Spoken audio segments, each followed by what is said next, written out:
சித்தன் கனவு பிரிவு சாகாக்கலை பகுதி 15. பேரான சிவத்துக்கு சக்தி கேளு, பெருமையுள்ள அகாரமொடு உகாரம் ரெண்டும், கூறான அகாரமடா விந்து விந்து, குறியான உகாரமடா நாதம் நாதம், நேரான நாத விந்து காரசாரம், நேர்மையுடன் அதன் விபரம் நன்றாய் கேளு, பாரான பிரிதிவியு உப்புமாச்சு, பகருகின்ற அவ்வுப்பும் முப்பும் ஒன்றாய்ச் சேரே. அன்பர்களே, இது ராமதேவர் இயற்றியருளிய வைத்திய காவியம் 1000 உள்ள பாடல். அன்பர்களே, போதிசித்தர் தம் சீடர்களிடத்திலே தொடர்ந்து கூறுகிறார், கங்காளன் பூசும் கவச திருநீர் என்பது நீங்கள் நினைத்து கொண்டிருக்கிற சுடுகாட்டில் கிடைக்கின்ற சாம்பல் அல்ல. அது வெண்ணிறமான குருமருந்து. அது எந்தவித சுவையும் இருக்காது. நம் உடலில் தடவினால் அது அளப்பரிய சக்தியினை நமக்கு தொடர்ந்து தந்து கொண்டிருக்கும். சோர்வு ஏற்படாது.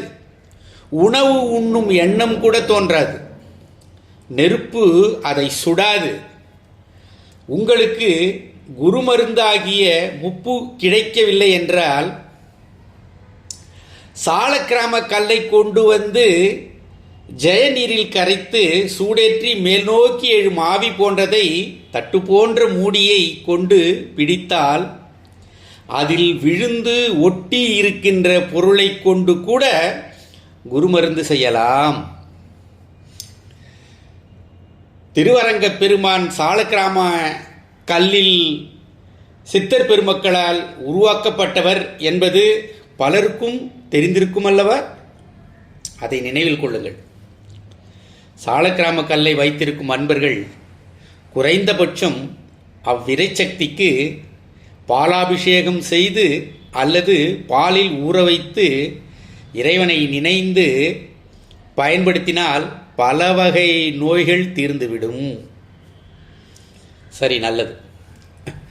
வெள்ளை நிறத்தில் உள்ள கல்லுக்கு பிரம்மக்கல் என்றும், நீல நிறத்தில் உள்ள கல் விஷ்ணுக்கல் என்றும், சிவப்பு நிறத்தில் உள்ளது சிவன்கல் அல்லது சக்திக்கல் என்றும், கருநிறத்தில் உள்ளது காளியினுடைய கல் என்றும், குங்குமக்கல் என்றும், கருப்பு மை என்றும், மஞ்சள் நிறத்தில் உள்ள கல் முருகன் கல் என்றும், பச்சை நிறத்தில் உள்ளது மீனாட்சி கல் என்றும், காமாட்சி கல் என்றும், பச்சையம்மாள் என்றும், வெண்சிகப்பு நிறத்தில் உள்ள கல் உதிரக்கல் அல்லது சாந்து மண் என்றும், பல நிறங்களில் ஏற்கனவே கூறியுள்ளபடி பல வடிவங்களிலும் இருக்கும்.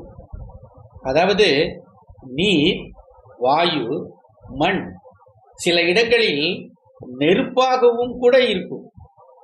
இப்பொருள் எப்போதும் எப்பொழுதும் அழிவதில்லை.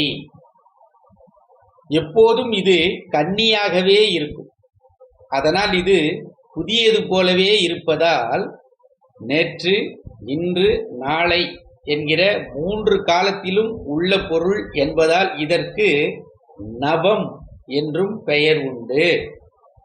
நவம் என்றால் புதியது என்ற பொருள் உண்டு என்பதை நினைவில் கொள்ளவும்.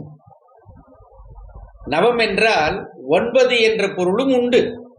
ஆனால் அது இங்கு ஏற்றுக்கொள்ள முடியுமா என்பது ஒரு கேள்வி. தற்காலத்திய கலாச்சாரத்தை நவநாகரிகம் என்று கூறுவதை கேட்டிருப்பீர்கள் அல்லவா? அதில் உள்ள நவத்திற்கு என்ன பொருளோ அதுதான் இம்மருந்து பொருளுக்கும் உள்ள காரண பெயர்.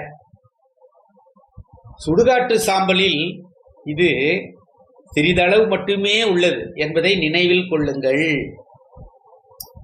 ஆகவேதான் கங்காளன் பூசுகின்ற கவச திருநீரானது சற்று வேறுபட்ட பொருள் என்பதை நீங்கள் மறந்துவிடக் கூடாது.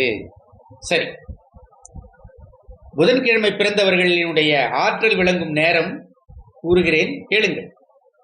புதன்கிழமை பிறந்தவர்கள் அவர்களுடைய சக்தி உச்சபட்ச ஆற்றல், அதாவது அவர்கள் உள்ளும் புறமும் சூழ்ந்திருக்கும் ஆற்றல் செயல்படும் நேரம் புதன்கிழமை இரவு 9 மணியிலிருந்து 9 மணி 56 நிமிடத்திலிருந்து 11 மணி 39 நிமிடம் வரை இவர்களுடைய உச்சபட்ச ஆற்றல் விளங்கும்.